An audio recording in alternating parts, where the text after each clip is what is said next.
Bonjour à tous et à toutes, c'est Paul Dame pour vous présenter encore une fois un nouveau C'est pas un succès.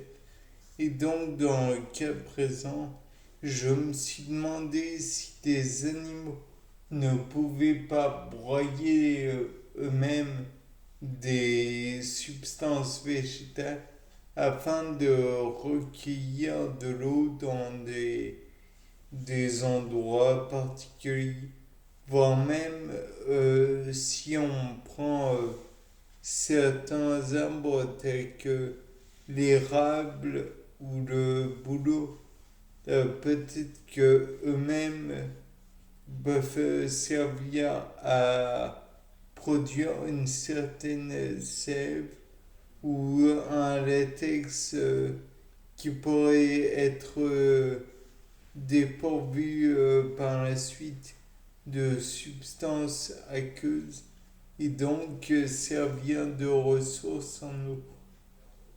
Après tout, quand on y pense, le cactus ou d'autres plantes sont mastiquées par les animaux pour en retirer de l'eau. Donc, pourquoi ne pourrait-il pas y avoir d'autres éléments qui en produisent? Et puis, de plus, je me dis que en faisant cette mastication, il pourrait peut-être en retirer une matière mucilagineuse, un genre d'éponge qui pourrait absorber les éléments qui sont présents dans l'eau et enfin donc faire un genre de suspensiva et ne relâcher que l'eau et d'éventuelles impuretés, mais en moins grande quantité. Et puis, il pourrait éventuellement servir à mettre des éléments minéraux qui pourraient en même temps servir à enrichir l'eau, ce qui pourrait en même temps relâcher des substances qui seraient éventuellement toxiques pour les bactéries. Et donc, imaginons un genre de substance qui serait comme de l'eugénol présente dans le clou de girofle et qui donc tuerait bon nombre de bactéries. Comme ça, il n'y aurait pas besoin de faire chauffer l'eau ou je ne sais quoi.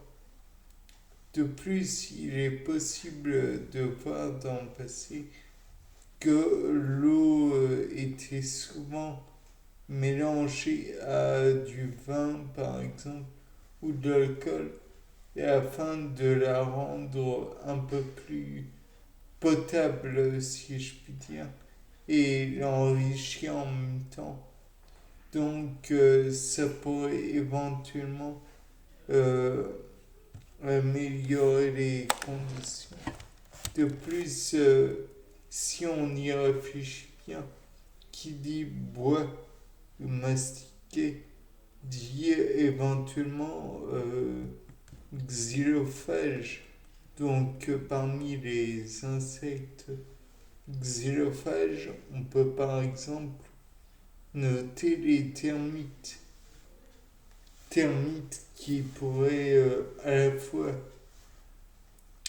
absorber de l'eau en petite quantité, certes, mais de l'eau tout de même, et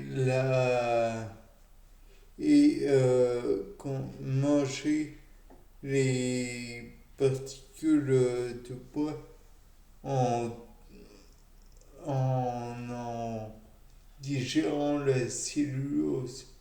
Et éventuellement, ça nous permet de voir qu'il y a une certaines, comment dirais-je, symbioses entre les bactéries qui digèrent les particules de cellulose et ou des paramécies, je sais plus, qui digèrent de la cellulose afin de permettre aux termites de recevoir plus de glucose, car je tiens à rappeler, la cellulose est un polymère de glucose qui ne peut pas être digéré par n'importe quel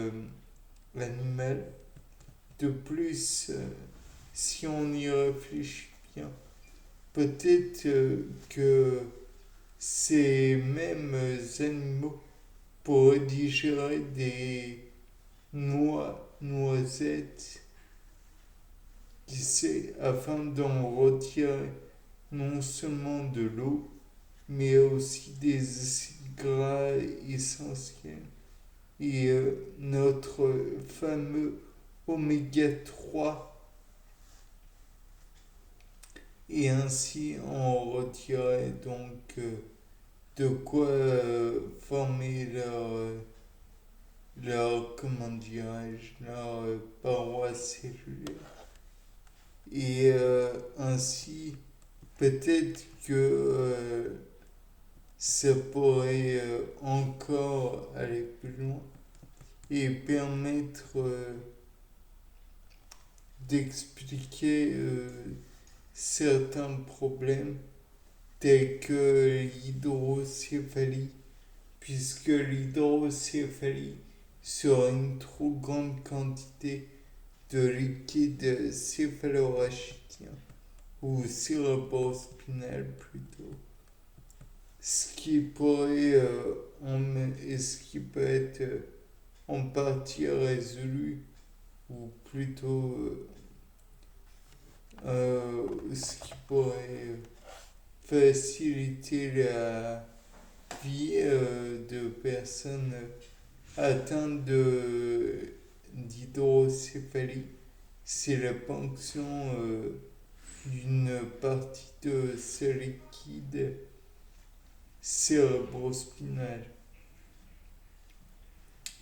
Néanmoins, ce que l'on peut dire, c'est que peut-être que si certaines plantes peuvent apporter de l'eau ou apporter des éléments nutritifs à l'animal, d'autres plantes comme le caféier, le théier éventuellement, puisque l'on pourrait parler des feuilles, ou alors le caféier, donc des petites baies rouges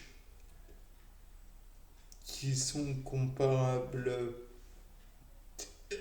à des cerises, ou bien le guarana avec ses graines qui pourraient apporter de la guanine, bien sûr, mais qui a un genre de caféine. Ou alors, parlons du maté, qui est un bas maté pour certaines munitions taxonomiques qui pourrait apporter de la matéine. Et la matéine, elle aussi, encore une fois, est une forme de caféine. Bon, il est toujours envisageable de trouver sur ces terres, j'en doute en fait, des crabes de cocotier qui pourraient éventuellement broyer les graines, mais bon, on ne sait jamais. Et puis, ben, voilà. Bon, c'était Paul Dame. Au revoir.